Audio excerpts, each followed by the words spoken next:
ভিডিওটি দেখার আগে সবার কাছে ছোট্ট একটি রিকোয়েস্ট করতে চাই, প্লিজ প্লিজ প্লিজ যারা ভিডিওটি দেখবেন সবাই একটা করে সাবস্ক্রাইব করে দিবেন।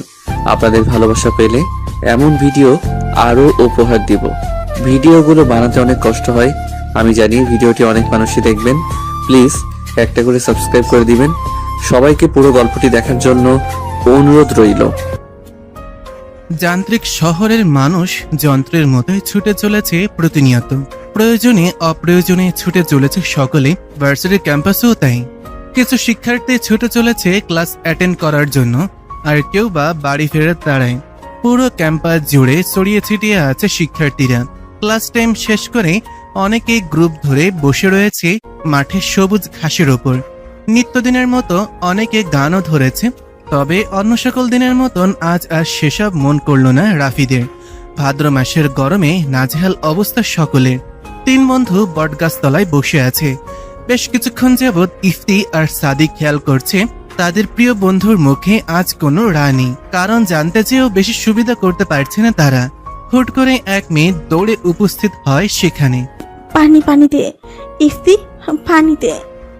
কপাল কুঁচকে পানি এগিয়ে দেয় ছেলেটা। সাদি বলল, হাঁপাচ্ছিস কেন? কি হয়েছে? দৌড়াতে হবে কেন? হেঁটে তো আসতে পারিস গাধি। তোরা ক্লাসে গেলি না কেন? জানিস ইরা কি বললো? রাদীপ তখনও নিরুত্তর। ইফতি আর সাদি একস্বরে জানতে চায়, কি বলল? জানিস বাড়ি থেকে নাকি ইরার বিয়ে ঠিক করেছে। ইরা তুখোর ছাত্রী, তার পরিবার বেশ শিক্ষিত। এখনই তার বিয়ে ঠিক করার কথা না। কি, কার সাথে, কবে, কখন? এ প্রশ্ন শুনে আঁকি মাথা চুলকায়। এই রে, সে তো আগে পিছে কিছু না শুনে এসে পড়েছে। মানে আমি তো বিয়ের কথা শুনি দৌড়ে এলাম তোদের জানাতে। কথা শোনা মাত্রই মাথায় গাঁটটা মারল ইফতি। শুধু শুধু কি তোকে গাধি বলি? সাদি বিরক্ত হয় ওদের কাণ্ডে, এগিয়ে যায় রাদিফের সামনে। কিরে, ইরার নাকি বিয়ে ঠিক হয়েছে, জানিস কিছু তুই? ছেলেটা তবুও চুপ। এবার খেপে গেল ইফতি। এই শালা, এই কার সুখে মন ব্রত পালন করছিস? কিরে, তোরা এত চেঁচামেচি করছিস কেন? ইতিমধ্যে ইরা এসে উপস্থিত হয় সেখানে। ইরাকে দেখে ইফতি এগিয়ে যায়। কি শুনছি তোর নাকি বিয়ে ঠিক হয়েছে? কার সাথে, কেমনে কি মামা? ইরা তাকায় বটগাছতলায় বসে থাকা রাদিফের দিকে। ছেলেটা এদের কিছু বলেনি। ছোট এক শ্বাস ফেলে কিছু বলতে যাবে তার আগেই, কেন করলি এমনটা ইরা? তুই তো আমার দিকটা বুঝতে পারতিস, নিজ থেকে না করে দিতে পারতিস। জানিসই তো বাবার সামনে আমার কথা খাটে না। আমি আমার পরিবারের বিরুদ্ধে কিছু করতে পারবো না। লেখাপড়ার কথা বলে এড়িয়ে যেতে চেয়েছি, তবে লাভের লাভ কিছুই হয়নি। এদের কথোপকথনে ইফতি, সাদি আর আখি যেন নীরব দর্শক, কিছু বুঝতে পারছে না এরা কি বলছে। ধৈর্যের সীমা পেরিয়ে ইফতি চেঁচিয়ে ওঠে। কি হচ্ছে এখানে, বলবি কিছু? তার থেকে জোরে চিৎকার করে ওঠে রাদীপ। আমার সাথে বিয়ে ঠিক হয়েছে ইরার। তিনজনের মাথায় যেন বাজ পড়ল। এই কেমন কথা? এর জন্য সকাল থেকে রাদীপ মুখে তালাবদ্ধ করে রেখেছে। কারো মুখে রানী। নাদিয়ার সাথে আমার 3 মাসের সম্পর্ক ইরা। মেয়েটাকে কি জবাব দেব আমি? এই সিরিয়াস মুহূর্তে নাদিয়ার কথা ওঠায় তেলে বেগুনে জ্বলে ওঠে সাদি। তুই ওই নাদিয়া পাদিয়ার সাথেই ইরার তুলনা করছিস? তোর প্রাণপ্রিয় সাদিয়া কতটা ধরে কতটা ছাড়া হিসাব আছে? রাদীপ রাগ করে কিছু বলতে যাবে, কিন্তু ইরা থামিয়ে দেয়। দেখ রাফিদ, তোর আর নাদিয়ার সম্পর্কের কথা চিন্তা করেই আমি না করতে চেয়েছিলাম, কিন্তু রফিকুল চাচু আর বাবা নাকি আমাদের ছোটবেলাতেই বিয়ে ঠিক করে রেখেছিল। এরপর তো আর কথা চলে না। রাদীপ কিছু বলে না। রাদীপের মুখাবয়ব দেখে ইরার মন আকাশে মেঘ জমে। রাদীপের বাবা আর ইরার বাবা বন্ধু, সেই কারণেই রাদীপ আর ইরা ছোটবেলার বন্ধু। ছোটবেলায় রাদীপ আর ইরার বিয়ে ঠিক করে রাখা হয়েছিল, তবে তারা দুজন জানতই না এই বিষয়ে। রাদীপ আর ইরা ছোটবেলা থেকেই খুব ভালো বন্ধু, যাকে বলে বেস্ট ফ্রেন্ড। ইরার ভাবনার মাঝে ভেসে আসে রাদীপের কণ্ঠ। দেখ ইরা, তুই আমার বেস্ট ফ্রেন্ড। ছোটবেলা থেকেই আমরা বন্ধু। অন্য নজরে কখনো দেখিনি তোকে। নাদিয়াকে পছন্দ করতাম, এখন ওর সাথে সম্পর্ক। তুই কি সাজিয়াকে ভালোবাসিস? রাদীপকে কথা শেষ করতে না দিয়ে ইরা প্রশ্ন করে। ইরার এহেন প্রশ্নে রাদীপ চুপ করে যায়। নাদিয়া মেয়েটাকে ফার্স্ট দেখে ভালো লেগেছিল তার, পরে প্রেমের প্রস্তাব দিলে রাজি হয়ে যায় মেয়েটা। রাদীপ তো নিজের মধ্যে নাদিয়ার জন্য ভালোবাসা অনুভব করেনি কখনো। ইরা নিজের প্রশ্নের জবাব না পেয়ে বলতে থাকে, দেখ রাফিদ, নিজেকে সময় দে। তুই কি নাদিয়াকে সত্যিই ভালোবাসিস? যদি তাই হয়, আমি যে কোনো মূল্যে বিয়েটা ভেঙে দিব। বলেই আর দেরি না করে ব্যস্ত পায়ে হাঁটা ধরে। এখানে তার দম বন্ধ হয়ে আসছে। সাদি তাকিয়ে থাকে ইরার যাওয়ার পানি। আর কেউ জানুক আর না জানুক, সে তো জানে ইরা সে স্কুল জীবন থেকেই রাদীপকে পছন্দ করে। রাদীপ, বিয়েতে তোর আপত্তি থাকলে করিস না, তবে নাদিয়া মেয়েটা ভালো না। এতদিন ভেবেছি তুই টাইম পাস করছিস, এইভাবে কিছু জানাইনি। ইফতির কথায় রাদীপের কপালে চিন্তার ভাঁজ। কি প্রমাণ আছে তোর কাছে? একটু আগে নাদিয়াকে পুরাতন ভবনে যেতে দেখেছি, সেখানে তার কি কাজ থাকতে পারে? থাকতেই পারে কোনো কাজ। তুই এইভাবে মানবি না। এই সাদি, ধর তো, বেটাকে আজ দেখিয়ে নিয়ে আসি। বাসে প্রবেশ করতে দেখতে পায় রাদীপের মা এসেছে। এগিয়ে যায় ইরা, কুশল বিনিময় করে তার সাথে। ইরাকে ডেকে লতিফা বেগম পাশে বসান। পছন্দ হয় নাকি তোর? পাশ থেকে লাল খয়েরি রঙের বেনারসি শাড়ি দেখিয়ে বললেন কথাটা। অনেক বেশি সুন্দর চাচি, নিশ্চিত তুমি পছন্দ করেছো। লতিফা বেগম খুশিতে গদগদ হয়ে উত্তর করে, হ্যাঁ রে, তোর চাচুর আর সময় কোথায়? আমি একাই সব কেনাকাটা করেছি। ইরার মুখে তখনও লোক দেখানো হাসি বিদ্যমান। বড় এক শ্বাস নেয় সে। চাচি, বলছিলাম কি, রাফিদের মতটা নিলে ভালো হতো না? রাদিফের আবার মত কিরে? ওর বাবা যা বলবে তাই। একটা মাত্র ছেলে আমার, যাকে তাকে ছেলের বউ বানাবো নাকি? কি বুঝে ওই ছেলে জীবনের? তুই চিন্তা করিস না, বিয়ের পর সব ঠিক হয়ে যাবে। আরো কিছুক্ষণ বসে থেকে উঠে রুমে চলে যায় ইরা। রুমে যেতেই মুখে থাকা হাসি মিলিয়ে যায়। নিজের প্রিয় মানুষকে দেখতে যাচ্ছে সে, তবুও যেন মন থেকে খুশি হতে পারছে না। তার একমাত্র কারণ, তার প্রিয় মানুষ তাকে চাচ্ছে না, সে তো চাচ্ছে অন্য একজনকে। ক্যাম্পাসের পুরাতন ভবনের সিঁড়িতে দাঁড়িয়ে আছে রাদীপ। সে মোটেও আসতে চায়নি। ইফতি আর সাদি জোর করে নিয়ে এসেছে। এগিয়ে যায় তিনজনে। দ্বিতীয় তলায় উঠতেই টনক নড়ে রাদীপের। এখানে নাদিয়ার কি কাজ থাকতে পারে? তৃতীয় তলায় উঠতেই অপ্রত্যাশিত এক দৃশ্য দেখা দেয়। রাদীপের পায়ের নিচ থেকে মাটি যেন সরে যাচ্ছে। নাদিয়া একটা ছেলের সাথে অন্তরঙ্গ মুহূর্তে ব্যস্ত। এক মুহূর্ত দেরি না করে রাদীপ নেমে যায় সেখান থেকে। ছি, তার নিজেকে নিজের ঘৃণা হচ্ছে এমন একটা মেয়ের সাথে 3 মাস প্রেমের সম্পর্ক ছিল। আর কিছু না ভেবে বাড়ির উদ্দেশ্যে রওনা হয়।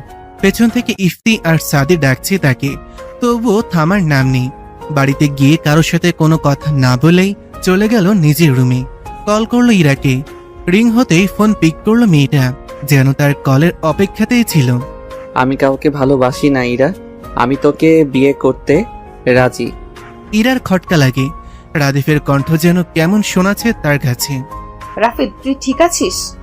নিঃশব্দে হাসে ছেলেটা। ইরার এই স্বভাবটা ছোটবেলা থেকেই। মেয়েটা কেমন করে যেন সব বুঝে যায়। হ্যাঁ, আমি ঠিক আছি, তবে তোর সাথে সামনাসামনি দেখা করা দরকার। টুকটাক কথা বলে ফোন রেখে দিল রাদীপ। দোতলা থেকে নিচে নেমে এলো। ছেলেকে দেখে শরবত হাতে এগিয়ে আসলেন। আঁচল দিয়ে ঘাম মুছে দেন। শোন, আজকে সন্ধ্যায় ইরাদের বাড়িতে যাব আমরা ডেট ঠিক করতে। বেশি সম্ভব শুক্রবারেই উঠিয়ে নিয়ে আসবো ইরাকে। আজই তো বুধবার, আর হাতে মাত্র একদিন। এত তাড়াতাড়ি কি আছে বুঝলাম না। একটু সময় দেবে তো আমাদের? বিয়ের পর অনেক সময় পাবি। মায়ের উত্তর যেন প্রস্তুত থাকে সদাই। রাদীপ আর কথা বাড়ায় না। তখনই ফোনটা বেজে ওঠে। স্ক্রিনে তাকিয়ে বিরক্তি যেন বেড়ে গেল। নাদিয়া মেয়েটা কল করেছে। কল না ধরে ব্লক করে দিল ডাইরেক্ট। নিজের প্রতি বিরক্ত লাগছে। কি মেয়ের সাথে সম্পর্কে ছিল সে? ছি, প্রেমিকার সাথে অন্য এক ছেলের ওইরকম দৃশ্য দেখার পরও তার বিন্দুমাত্র কষ্ট লাগেনি, বরং ঘৃণা হচ্ছে নিজের প্রতি। ইরার রুমে বসে আছে রাদীপ। সন্ধ্যার পরে রাদীপকে নিয়ে তার মা বাবা এসেছে ইরাদের বাসায়। বড়রা সকলে ড্রয়িং রুমে বসে বিয়ের দিন তারিখ নিয়ে আলোচনা করছে। তাকে পাঠানো হয়েছে ইরার সাথে একান্ত কথা বলতে। রাদীপ ভেবে পায় না ইরার সাথে সে একান্ত কথা কি বলবে। তাদের জীবনে কি এমন কোনো কিছু আছে যা দুইজন জানে না? নেই তো। সকল কিছুই তাদের নখদর্পণে। ছোট থেকে বড় হওয়া তাদের একসাথেই। ভাবনার মাঝেই ইরা রুমে উপস্থিত হয়। চায়ের কাপ এগিয়ে দিতে দিতে বলে, নে তোর চা। উফ, এত গরম পড়েছে আজ। আজ বাদে কাল বউ হবি আমার, তুই তুকারি করছিস কেন? রাদীপের কথায় খানিকটা লজ্জা পেল ইরা। তবে ছেলেটাকে বুঝতে দেওয়া যাবে না। মেয়েকে রাগ দেখাতে ভেঙচি কাটল। তাই বলে কি তোকে এখন ও গো কি গো হ্যাগো বলতে হবে? পারবো না আমি। রাদীপ কপাল কুঁচকে ফেলে। এই মেয়ে তো তাকে 2 পয়সার সম্মান দেবে না, আর কখনো না দিয়েছে। অথচ ছেলেটা জানেই না মেয়েটা তার জন্য আদর্শ বউ হওয়ার প্রশিক্ষণ নিচ্ছে। কিছুক্ষণ চুপ থেকে রাদীপ মুখ খুলে, দেখ ইরা, তুই আমার বেস্ট ফ্রেন্ড হিসেবে অদ্বিতীয়া, তবে এক ছাদের নিচে আমাদের জীবন কেমন হবে আমরা জানি না। তাই আমার কিছু সময় লাগবে নিজেকে গুছিয়ে নিতে। আশা করি তুই আমার দিকটা বুঝবি। রাদীপের ইঙ্গিত বুঝতে সময় লাগে না ইরার, তবে অনুভূতি বোঝা মুশকিল। অনুভূতি প্রকাশে বরাবরই ব্যর্থ মেয়েটা নিজেকে সামলে বলে, আমি যেন মরেই যাচ্ছি বউয়ের অধিকার পাওয়ার জন্য। রাদীপ কিছু বলতে যাবে তার আগেই তাদের ডাক চলে আসেন। চলে যায় ড্রয়িং রুমের উদ্দেশ্যে। ইরার বিয়ে হয়ে যাচ্ছে। আচ্ছা, আমার বাবা মা কি আমাকে চোখে দেখে না বিয়ে দেওয়ার জন্য? আখির কথায় ভুরু কুচকে প্রশ্ন করে ইফতি। তোকে কে বিয়ে করবে গাধি? অবশ্যই করবে। আমি কি কম সুন্দরী নাকি? বলে ভাবনায় মেয়েটা। এত বিয়ে বিয়ে করছিস কেন বলতো? লেখাপড়া খুব প্যারা দিচ্ছে আজকাল। এর থেকে বিয়ে করা ঢের ভালো দোস্ত। ছাই দিয়ে $2 দিলেই পাতিল পরিষ্কার। আখির কথায় হেসে দেয় সকলে। এরা বলে ওঠে, কাল সময় মতো চলে আসিস কিন্তু সকলে। আখি মেয়ে পক্ষ থাকবে আর তোরা দুজন রাফিদের সাথে বর পক্ষ থেকে আসবি, তাই না রাফিদ? হুম। ফোনের স্ক্রিনের দিকে তাকিয়ে উত্তর দেয় রাদীপ। নীরব এক দীর্ঘশ্বাস ফেলে ইরা। বিয়ের কথা হচ্ছে থেকেই ছেলেটা কেমন চুপচাপ, কারোর সাথেই কোনো কথা বলে না তেমন। ইরার সাথে তো নাই। মাঝে মাঝে ইরার আফসোস হয়, ভালোবাসার মানুষ পেতে গিয়ে তাদের বন্ধুত্ব নষ্ট হয়ে যাবে না তো। সাদি অবলোকন করছে ইরার মুখবয়ব। কেমন শান্ত হয়ে গেছে মেয়েটা। ইরা তো নিজের ভালোবাসা পেতে যাচ্ছে, তবু এমন মলিনতা কেন তার মুখ জুড়ে? সাদি এগিয়ে যায় ইরার দিকে। ইরা, আয় তো, আজ তোকে ভেলপুরি খাওয়াতে নিয়ে যাব। কেন কেন? ইরা একা কেন? আমিও খাবো। তোকে কাল খাওয়াবো। ইরা, আয় তো। কাউকে কিছু বলতে না দিয়ে ইরাকে এক প্রকার টেনে নিয়ে যায় সাদি সেখান থেকে। ভেলপুরি অর্ডার দিয়ে পাশে থাকা টুলে গিয়ে বসে দুজনে। এখনো ইরা মেয়েটা অন্যমনস্ক। হ্যাঁ বল। কি হয়েছে ঠিক করে বলতো। রাদীপ, তোর এতদিনের ভালোবাসা ওকে পেতে চলেছিস, তবুও তোর মুখ জুড়ে এমন মলিনতা কেন? সাদি, আমার কেন যেন মনে হচ্ছে আমি ভালোবাসা পেতে গিয়ে আমার বন্ধুত্ব হারিয়ে ফেলছি। দেখ না, যে রাফিদ বকবক করে আমার মাথা খেয়ে ফেলতো, আজ সে রাফিদ চুপ হয়ে গিয়েছে। প্রয়োজন ছাড়া আমার সাথে কথা বলছে না। আমার কষ্ট হচ্ছে সাদি, আমার ভীষণ কষ্ট হচ্ছে। দম বন্ধ লাগছে। আমি আর আগের মতো রাফিদকে ফিরে পেতে চাই। একদমই কথা বলে থামে মেয়েটা। চোখের কোণে পানের উপস্থিতি স্পষ্ট। দেখ ইরা, তুই রাদীপকে ভালোবাসিস, কিন্তু ও তো তেমন কিছু ভাবেনি কখনো, তাই হয়তো মেন্টালি ডিস্টার্ব হয়ে আছে। চিন্তা করিস না, সব ঠিক হয়ে যাবে। এবার ভেলপুরি খেয়ে বাড়ি যা তো, একটু নিজের যত্ন নিয়ে গিয়ে। কালকে তোর বিয়ে। ইরা জানে সাদি তাকে স্বাভাবিক করার জন্য কথাগুলো বলছে, তবুও স্বভাবস্বরূপ হাসলো খানিকটা। সাদি রিক্সা ঠিক করে দিল। ইরা রওনা হলো বাড়ির উদ্দেশ্যে। মন প্রাণ যাচ্ছে যেন সাদির কথা মতন সব ঠিক হয়ে যায়। এতগুলো বছর নিজের অনুভূতি লুকিয়ে রেখেছে শুধুমাত্র তাদের বন্ধুত্বে, যাতে কোনো ফাটল সৃষ্টি না হয়। রাদীপকে নিজের করে পাওয়ার থেকে যে বন্ধুত্বটা টিকিয়ে রাখা বেশি গুরুত্বপূর্ণ ইরার কাছে। ভাদ্র মাসে তপ্ত রোদ আজ যেন ফিকে পড়েছে। সকাল থেকে আকাশ জুড়ে মেঘের বিচরণ। ঝিরিঝিরি বৃষ্টি হচ্ছে বেশ কিছুক্ষণ হলো। লাল খয়েরি বেনারসি পরে বউ সেজে বসে আছে ইরা, মুখে হালকা প্রসাদনের ছোঁয়া। মুখ দেখে তার অনুভূতি বোঝার উপায় নেই, নিত্যদিনের মতোই। জুমার নামাজ পড়েই রাদীপের বাড়ি থেকে বরযাত্রী আসবো ইরাদের বাড়ি। ইরা জানে না রাদীপের মনোভাব। ওই দিনের পর আর তেমন কথা হয়নি দুজনের। সে আপাতত একা বসে রয়েছে তার রুমে। ইরার বোন ইলা আর আখি মিলে গেট ধরবে সেই প্রস্তুতি নিচ্ছে। ইরার ভাবনার মাঝেই হন্তদন্ত হয়ে ঘরে প্রবেশ করে ইলা। আপু, রাদীপ ভাইয়াকে শুভ্ররাঙা পাঞ্জাবিতে যা লাগছে না, তুই দেখলে টাসকে খেয়ে যাবি। ইলার কথায় আনমনেই হাসে ইরা। ছেলেটাকে আজ বুঝি বেশি সুন্দর লাগছে। দেখতে চাচ্ছে মেয়েটা, তবে এখন কি আর সেই সুযোগ আছে? সকাল থেকে ইরা মেয়েটা না খাওয়া। তার নাকি খাবারের গন্ধে পেট ভরে আসছে। এই তো কিছুক্ষণ আগে কাজে এসে বিয়ে পড়িয়ে গেল। ইরা বসে আছে, কিন্তু তার ভাবনা সে রাদীপ নামক পুরুষটাতেই শুরু আর তার মাঝেই শেষ। তার ভাবনার মাঝে রাদীপকে তার রুমে নিয়ে আসা হলো। ইরা কল্পনা করতে লাগলো, ইস, ছেলেটাকে এত মারাত্মক লাগছে কেন? নাকি শুধু তার চোখেই ছেলেটা অতিমাত্রায় সুদর্শন? বুঝতে পারে না ইরা। ইরা আর রাদীপকে পাশাপাশি বসানো হয়েছে। ইরা ফিসফিস করে জিজ্ঞেস করে। এই রাফিদ, দেখ তো আমাকে কেমন লাগছে। রাদীপ তাকায় ইরার দিকে। মেয়েটা কেমন হাসি হাসি মুখ করে রেখেছে। সৌন্দর্যের দিক থেকে মেয়েটা নিতান্তই সাদামাটা, তবু আজ ভিন্ন রকম সুন্দর লাগছে রাদীপের কাছে ইরাকে। এটা কি 3 কবুলের টান? হয়তো তাই। ঘর জুড়ে রজনীগন্ধা আর গোলাপ ফুলের গন্ধে মৌ মৌ করছে। বিছানার মাঝখানে ইরাকে বসিয়ে রেখে গেছে আখি। এখন তার কেমন অনুভূতি হওয়ার কথা বা কেমন অনুভূতি হচ্ছে কিছুই যেন ঠাওর করে উঠতে পারছে না মেয়েটা। আচ্ছা, রাদীপের অনুভূতি কেমন হবে তাকে এই রূপে দেখে? সে কি প্রেমিক পুরুষের মতন বুকে হাত দিয়ে পড়ে যাওয়ার অভিনয় করে হাসানোর চেষ্টা করবে আমাকে? নিজের ভাবনার মাঝেই হেসে ওঠে। আদৌ কি তা সম্ভব? ছেলেটা তো তার সাথে কথাই বলে না। সং সেজে বসে আছিস কেন? তোর কি বাসর করার শখ হয়েছে? চমকে দরজায় তাকায় ইরা। রাদীপ দাঁড়িয়ে। নিজের ভাবনায় এতটাই মশগুল মেয়েটা যে রুমে কারো উপস্থিতিও টের পায়নি, সেজন্য ঠিকঠাক শুনতেও পায়নি ছেলেটা কি বলছে তাকে। কি বললি? শুনতে পাইনি। এই তুই আমার সাথে তুই তোকারি করছিস কেন? তুই না আমার বিয়ে করা বউ? ও তাই বুঝি? বিয়ে করা বউকে কেউ এত রাত অব্দি অপেক্ষা করায়? কিছুটা দমে গেল রাদীপ। হ্যাঁ তাই তো, রাত 1টা বাজতে চললো তো ঘুমিয়ে যেতে আমি কি মানা করেছি? এত কথা না বাড়িয়ে ওয়াশরুমে যা, নর্মাল কাপড় পরে আয়। ইরা বিনা বাক্যে নেমে যায় ফ্রেশ হতে। রাদীপের ফোনটা সেই কখন থেকে বেজে চলেছে। সেই দিন নাদিয়াকে ব্লক করার পর বিভিন্ন নাম্বার থেকে কন্ট্যাক্ট করার ট্রাই করে যাচ্ছে।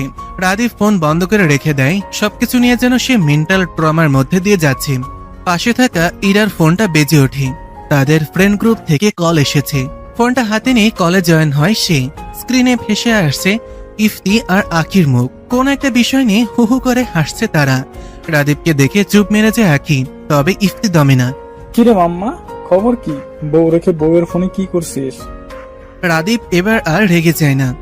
বউ ফ্রেশ হতে গিয়েছে, আপাতত বউয়ের ফোনই কাছে। রাদীপের স্বাভাবিক রূপ দেখে আঁকি হতভম্ব। 2 দিন আগেও মুখ প্যাঁচার মতো করে রেখেছিলি বিয়ে করবি না বলে, আজই বউ বউ করছিস, লজ্জা লাগে না? আরে এটা তো আমাদের ইরার ক্রেডিট, তাই না রে রাদীপ? আজ একটা বউ নেই বলে বউ বউ করতে পারছি না। ধুর শালারা, ফোন রাখ। বলেই কল কেটে দিল রাদীপ।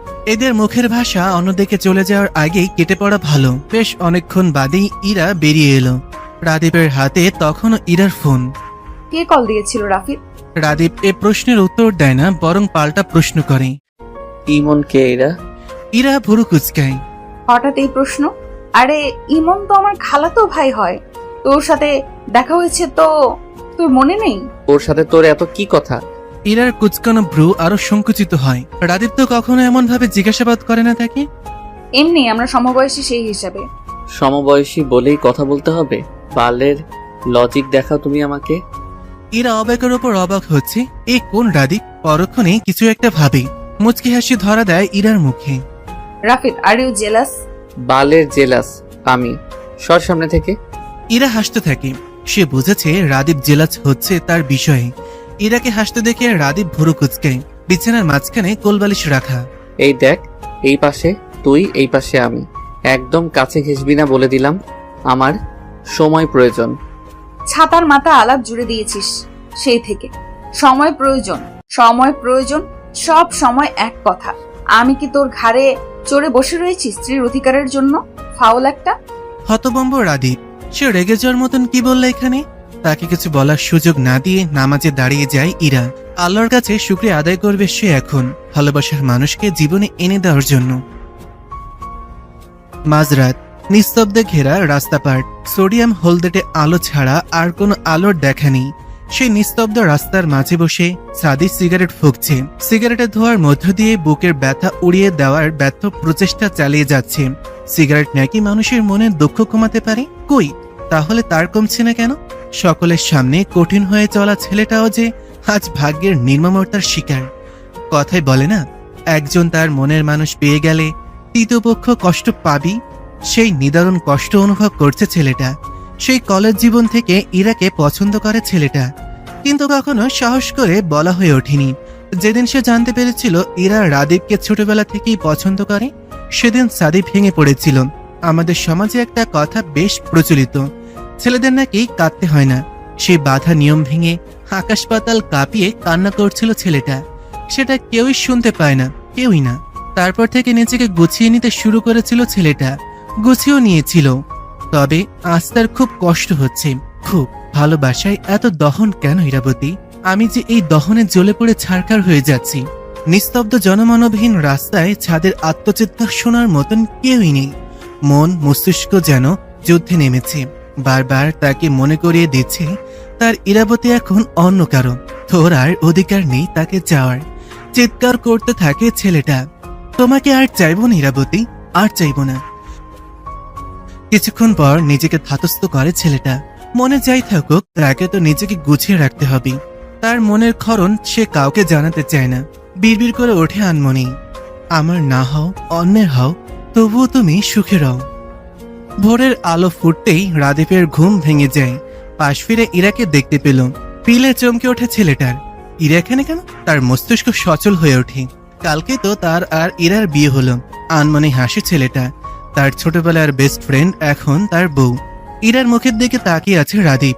মেয়েটাকে কেমন স্নিগ্ধ লাগছে। এক ধানে তাকিয়ে থাকে ছেলেটা। ইরা নড়ে চড়ে ওঠে, হুট করে চোখ মেলে তাকায়। রাদীপ তড়িঘড়ি করে অন্যদিকে তাকায়। কি করছিলি রাফিদ? মেয়েটা ঘুম জড়ানো কণ্ঠ শুনে শীতল স্রোত বয়ে যায় পুরো শরীর জুড়ে। আজ হুট করে মেয়েটাকে এত মায়াবী লাগছে কেন? নিজেকে প্রশ্ন করে কোনো উত্তর পায় না ছেলেটা। গলা পরিষ্কার করে নেয়। বউকে দেখছিলাম। ইরা হতভম্ব, এটা কি আদৌ রাদীপ? তার কেমন সন্দেহ হচ্ছে। হুট করে উঠে বসে। রাদীপের কপালে হাত রাখে ইরা। কই না তো, জ্বর তো আসেনি। ছাড় তো, আমার জ্বর আসতে যাবে কেন? আহারে, তোর নাদিয়ার কি হবে রে এবার? মেয়েকে দুঃখ প্রকাশ করে মেয়েটা। তেতে ওঠে রাদীপ। যাবি তুই এখান থেকে? আজ ইরা আর রাদীপ একসাথে ভার্সিটিতে এসেছে। ইরার মেজাজ বেশ ফুরফুরে আজ। দুজন একসাথেই এগিয়ে গেল বাকিদের উদ্দেশ্যে। বটগাছের কাছাকাছি আসতেই ইপ্তি বেশ জোরেই বলে ফেলে, এই কি রে, তোরা আজই ক্যাম্পাসে এসেছিস? আমি ভাবলাম রাদীপ হয়তো 3 দিনেও দরজাই খুলবে না। ইরা লজ্জায় মরিমরি অবস্থা। তবে রাদীপ এগিয়ে যায় ইফতির দিকে। তবে রে, আজ হচ্ছে তোর। রাদীপ ধরার আগেই ইফতি পগার পায়। রাদীপ ওকে কম যায়? সেও পিছু ধাওয়া করেছে। আকি আজকে ভার্সিটি আসেনি। ইরা এগিয়ে যায় সাদির পাশে। সাদি, তুই ঠিক বলেছিলি, রাফিদ নর্মাল হচ্ছে আমার সাথে। সাদি তাকায় ইরার দিকে। খুশিতে কেমন চকচক করছে মেয়েটার মুখ। এই হাসি মুখের দিকে তাকিয়ে এসে সারাটা জীবন পাড়ি দিতে পারবে। তুই সুখী হয় ইরা, তোর সুখেই আমার সুখ। বলেই ইরার মাথায় হাত রাখে ছেলেটা। পরক্ষণেই হাত সরিয়ে নেয়। তার এমনটা করার অধিকার নেই। পুকুর পাশে দাঁড়িয়ে আছে রাদীপ। তার পাশেই নাদিয়া মেয়েটা। রাদীপ মোটেও আসতে চায়নি। নাদিয়া এক প্রকার বাধ্য করে নিয়ে এসেছে তাকে। তুমি আমাকে ব্লক করে দিয়েছো কেন? আমার সাথে কোনো কন্ট্যাক্ট করছো না কেন? আমি বিয়ে করে নিয়েছি। আমার জীবনে আমার স্ত্রী ছাড়া অন্য কোনো নারী থাকুক তা আমি চাই না। তোমার আর কোনো প্রশ্নের উত্তর দিতে আমি প্রয়োজন মনে করছি না। বলেই পাশ কাটিয়ে চলে যেতে নেয় রাদীপ। কিন্তু নাদিয়া নামের অসভ্য মেয়েটা জড়িয়ে ধরে তাকে পেছন থেকে। দেখলে মনে হবে দুজন দুজনকেই জড়িয়ে ধরেছে। আর হলো তাই। ঠিক সেই মুহূর্তে ইরা সেখানে উপস্থিত হয়। আগে পিছু কিছু না দেখে সেই মুহূর্ত দেখেই থমকে যায় ইরার পৃথিবী। আর এক মুহূর্ত দেরি না করে চলে যায় সেখান থেকে।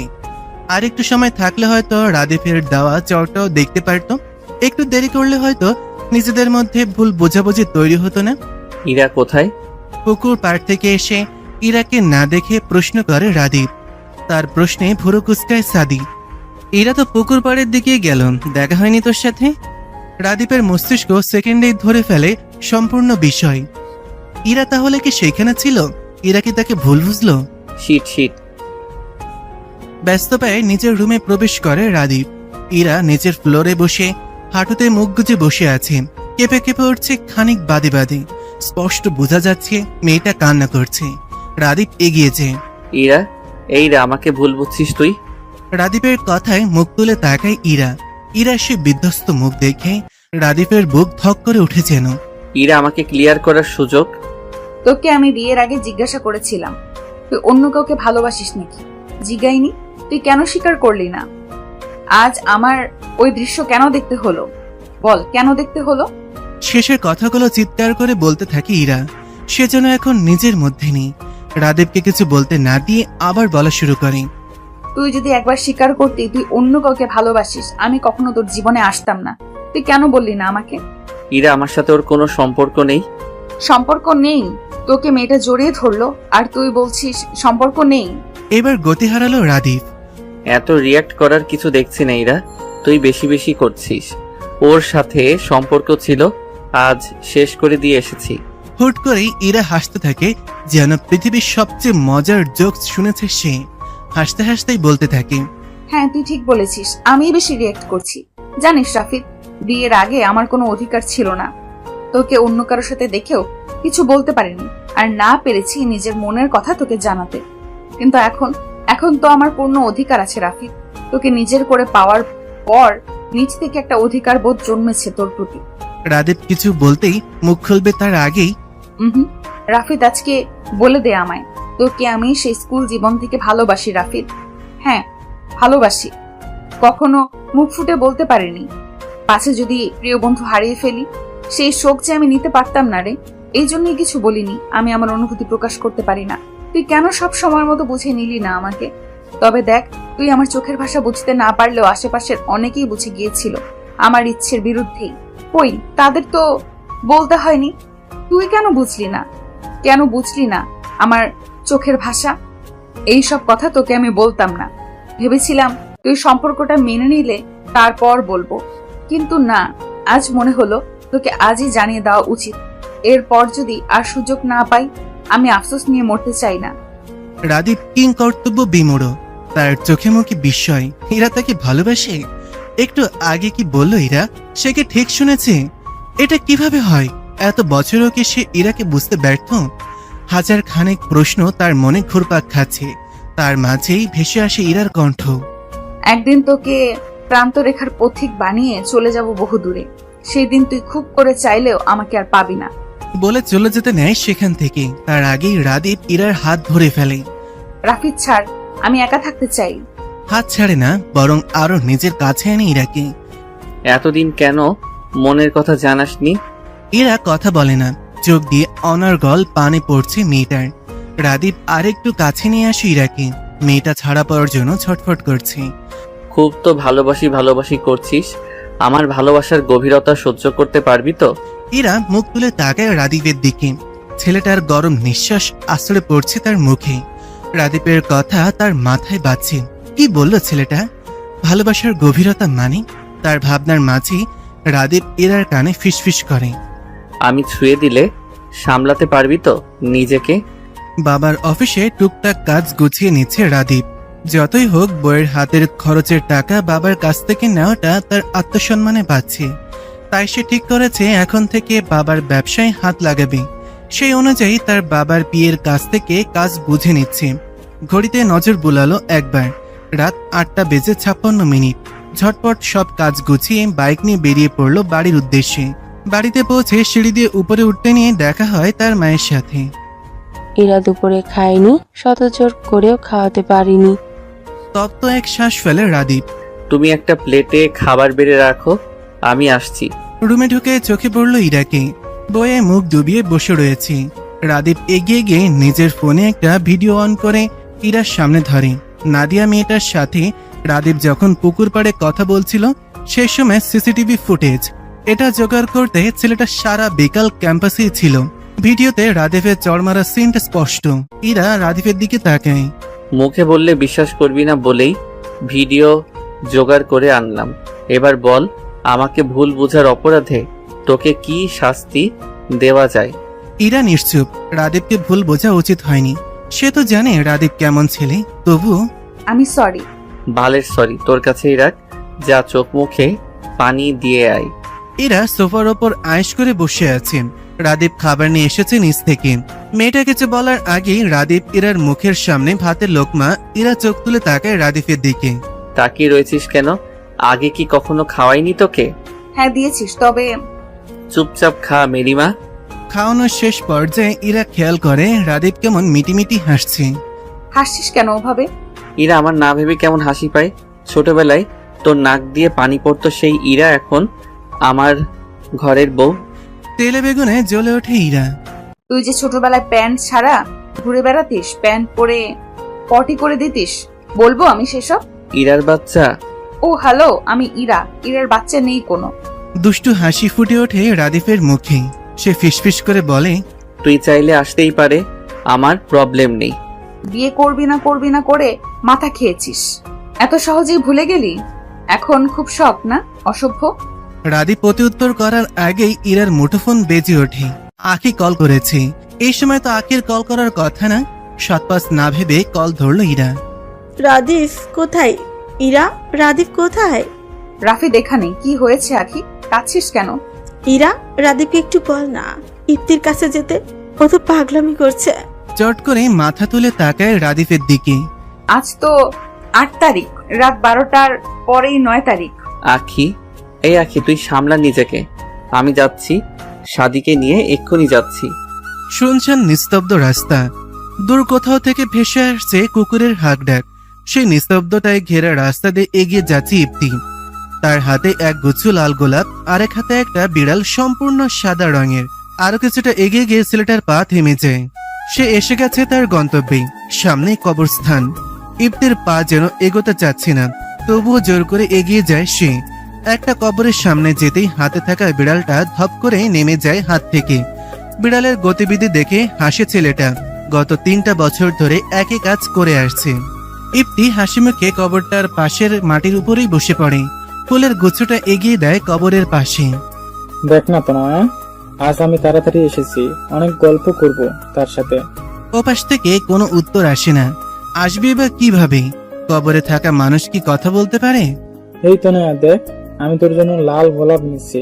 তুই তো লাল গোলাপ খুব করে চাইতিস আমার কাছে। দেখ না, উঠবি না? সাদা বিড়ালটা শুয়ে আছে কবরের সাথে লেপ্টে। বোবা প্রাণীটাও বুঝতে পারে তার মালিক। এই দেখ, সাথে ইনিকেও এনেছি, ওকেও দেখবি না? হাত ঘড়িতে সময় দেখে নিল 12টা বাজতে 2 মিনিট বাকি। ইপ্তি চিত হয়ে শুয়ে। 3, 2, 1, হ্যাপি বার্থডে তনয়া। তুই সব সময় বলতিস না সবার আগে ইপ্তি ভাই আমাকে বার্থডে উইশ করবে।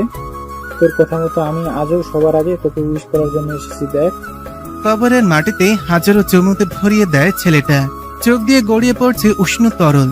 ছেলেটা হুট করে চিৎকার করে ওঠে। তনয়া, তনয়া রে, বড় বাবা আমায় বলেছিল তোর বয়স 18 হলেই আমার হাতে তুলে দিবি তোকে। এই দেখ, আজ তোর বয়স 18 হয়ে গেল। তুই ফিরে আয় তনয়া, তোকে তো আমি ঘরের বউ করব। আয় না, কেন চলে গেলি আমাকে ফাঁকি দিয়ে? আমার যে কষ্ট হয় তনয়া, তুই তো আমার কষ্ট সহ্য করতে পারতিস না, তবে আজ কেন আসছিস না? দেখ না তনয়া, আমি কাঁদছি, কষ্ট হচ্ছে, আমার বুক ছিঁড়ে যাচ্ছে তনয়া। আয় না, তুই নেই, আমাকে কেউ ভাত বেড়ে খেতে দেয় না তনয়া। আমাকে একা করে কেন চলে গেলি? আমার মাথাটা হাতায় দে না। আসছিস না কেন? শুনতে পাচ্ছিস না তুই আমার কথা? ইফতির হ্যালুসিনেশন হচ্ছে। চোখের সামনে ভেসে উঠছে তনয়া। এই তো আমার তনয়া, তোকে আর রেখে যাব না, চল আমার সাথে। ইফতি মেয়েটার হাত ধরতেই হাওয়ায় মিলিয়ে যায় মেয়েটার অবয়ব। আরো বেশি পাগলামি করতে লাগে ইফতি। পাগলের মতন কবরের মাটি খুঁড়তে লাগে। ওই মুহূর্তে ওইখানে উপস্থিত হয় সাদি আর রাদীপ। ইফতি, কি করছিস কি? এরকম করলে তনয়া আরো কষ্ট পাবে। মাথা তুলে পেছনে তাকায় ইফতি। গিয়ে জড়িয়ে ধরে রাদীপ আর সাদিকে। দেখ না, একটু আগেই তনয়া এখানে ছিল, আমি হাত ধরতেই গায়েব হয়ে গেল। আসতে বল না ওকে, আজ যে ওর বয়স 18 হয়ে গিয়েছে, এখন ওকে আসতে বল, বড় বাবা আমার হাতে তুলে দিবে। বল না রাদীপ, এই সাদি তুই বল। দুইজনই বেশ বুঝতে পারে ইফতির আবারও হ্যালুসিনেশন হচ্ছে। এটা নতুন না, প্রায়ই হয়। ইফতি, অনেক রাত হয়েছে, চল। তোরা বুঝতে পারছিস না, আমার তনয়া আজ যাবে আমার সাথে, ও তো কথা দিয়েছিল। শত বুঝিও লাভের লাভ কিছুই হলো না। ইফতি পাশে বসে এক দৃষ্টিতে তাকিয়ে আছে। রাদীপ আর জোর করেনি। ইফতির সময়ের প্রয়োজন। বছরের 2টা দিন ইফতি নিজের মধ্যে থাকে না। এক তনয়ের জন্মদিন আর এক তনয়ের মৃত্যুবার্ষিকীতে। অনেক সময় বাদে রাদীপ এগিয়ে যায়, কাঁধে হাত রাখে। ইফতি, এবার যেতে হবে। ইফতি শোনে রাদীপের কথা, দুহাত দিয়ে জড়িয়ে ধরে কবরটাকে। মাটিতে চুমু এঁকে দেয়। আমি আবার আসবো তনয়া। চল রাদীপ। রাদীপ তাকায় ইফতির দিকে। ছেলেটা নিজেকে স্বাভাবিক করতে চাচ্ছে দেখে আর কথা বাড়ায় না। শুনছেন নিশুতির রাতে 3 বন্ধু রওনা হয় তাদের বাড়ির উদ্দেশ্যে। হুট করে রাদীপ বাইক থামায়। সাদি বলে, কিরে থামলি কেন? রাদীপের দেখা দেখি বাকি 2জনও নেমে যায়। কোথায় থেকে যেন আঁকি দৌড়ে এসে ইফতির গায়ে হামলে পড়ে। হঠাৎ এমনটা হওয়ায় কিছুটা পিছিয়ে যায় ইফতি। পরক্ষণে সামলে নেয় নিজেকে। কি হয়েছে গাড়ি, কাঁদছিস কেন? তুই আর কষ্ট পাস না ইফতি। আমাকে বল তোর তনয়া কেমন ছিল, আমি তেমনি হয়ে যাব, সত্যি বলছে। কথা বলতে বলতে নাক টানছে মেয়েটা। রাদীপ আর সাদি মুখ চাওয়াচুই করে। এই সময় এসব বলছে কেন মেয়েটা?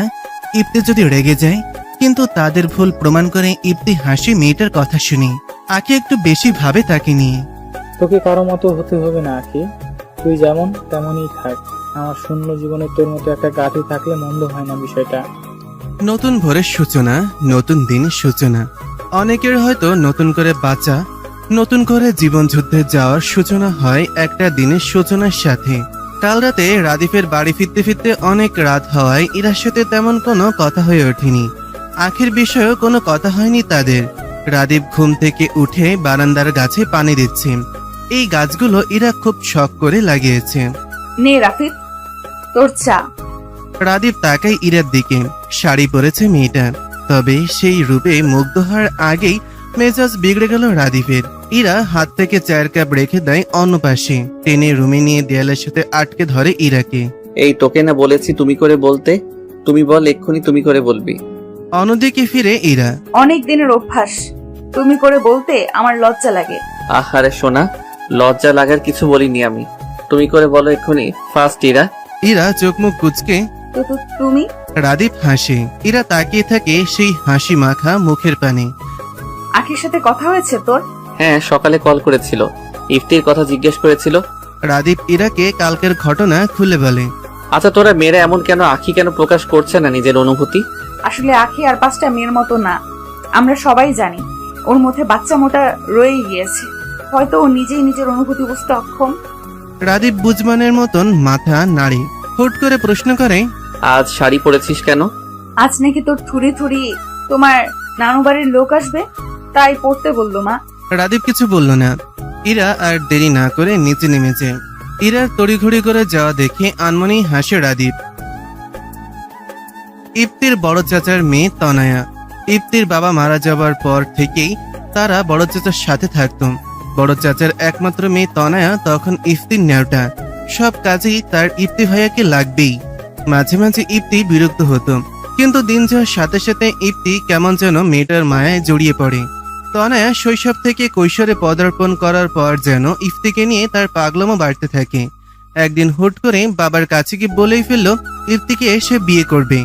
ইফতির চাচি ইফতিকে তেমন একটা পছন্দ করতো না, তবে তনয়ের বাবা ইফতির প্রতি মেয়ের আসক্তি দেখে তাদের বিয়ে পড়িয়ে রেখেছিল খুব গোপনে। কথা ছিল তনয়ের 18 বছর হলেই মেয়েকে ইফতির হাতে তুলে দেবেন। কিন্তু হায়, ভাগ্যের নির্মম পরিহাস। বিয়ে হওয়ার ঠিক 1 সপ্তাহের মাথায় মেয়েটার নাক মুখ দিয়ে রক্তবমি করতে থাকে। মেয়ের অবস্থা দেখে বাবা আর ইফতি হসপিটালে নিয়ে যায়।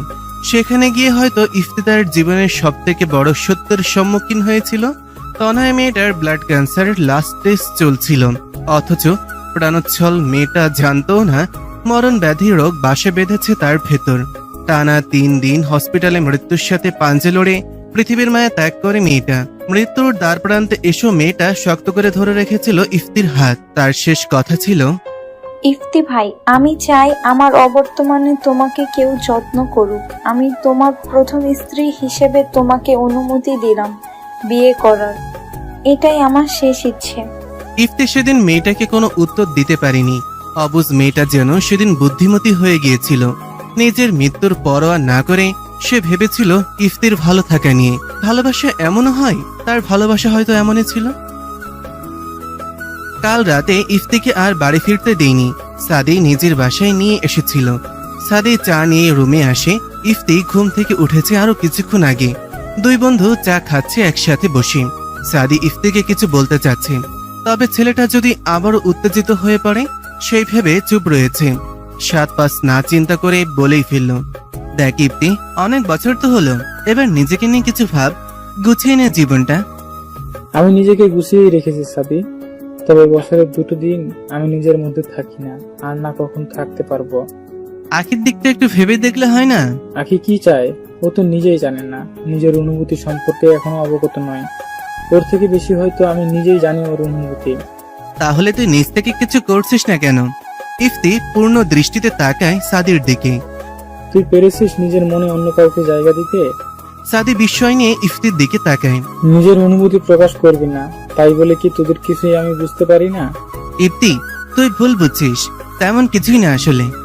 ইরাকে ভালোবাসিস না? অস্বীকার করতে পারবি? বাসতাম, তবে এখন আর বাসি না। আর আমি চাই না এই বিষয়ে আর কেউ জানুক। আচ্ছা, তা ঠিক আছে, কিন্তু নিজেকে নিয়ে ভাবা উচিত তোর। আমি এইভাবেই ঠিক আছি। ইরা এখন ভালো আছে, খুশি আছে, আর ওর খুশিতেই আমি খুশি। ইফতি আর কিছু বলে না। ভালোবাসা এমন এক সংক্রমণ যার সংস্পর্শে এলে কঠিন থেকে কঠিনতম মানুষও নরম হতে বাধ্য।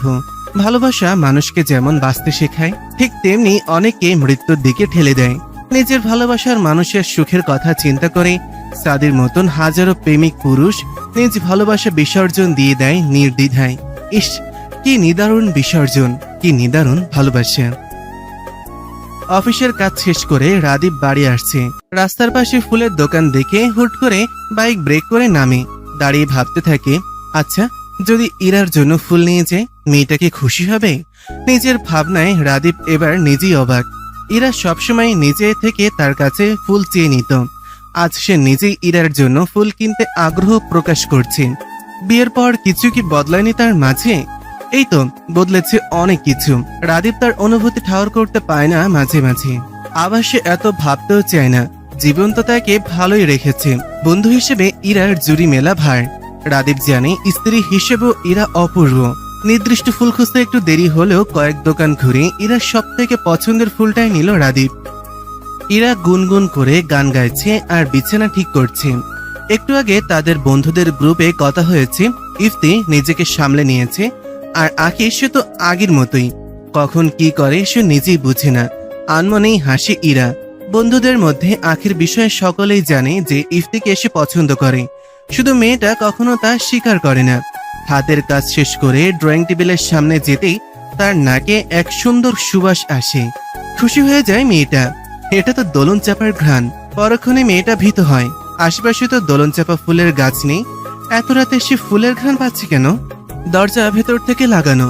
রাদীপ দরজা নক করে, তবে কোনো সাড়া নেই। আবার দরজা নক করবে, তার আগেই দরজার লক খুলে যায়। ইরা চোখ মুখ খিচে এক প্রকার চেঁচিয়ে ওঠে, ভূত ভূত। ইরা, ভূত কোথায় দেখলি? এটা তো আমি। রাদীপের কথা শুনে যেন প্রাণ ফিরে পায় মেয়েটা। তুই এসেছিস, এত দেরি করলি কেন? জানিস একটু আগে তেনারা দোলন চাপা ফুলের গ্রান নিয়ে এসেছিল। রাদীপের ভুরু কুচকে যায়।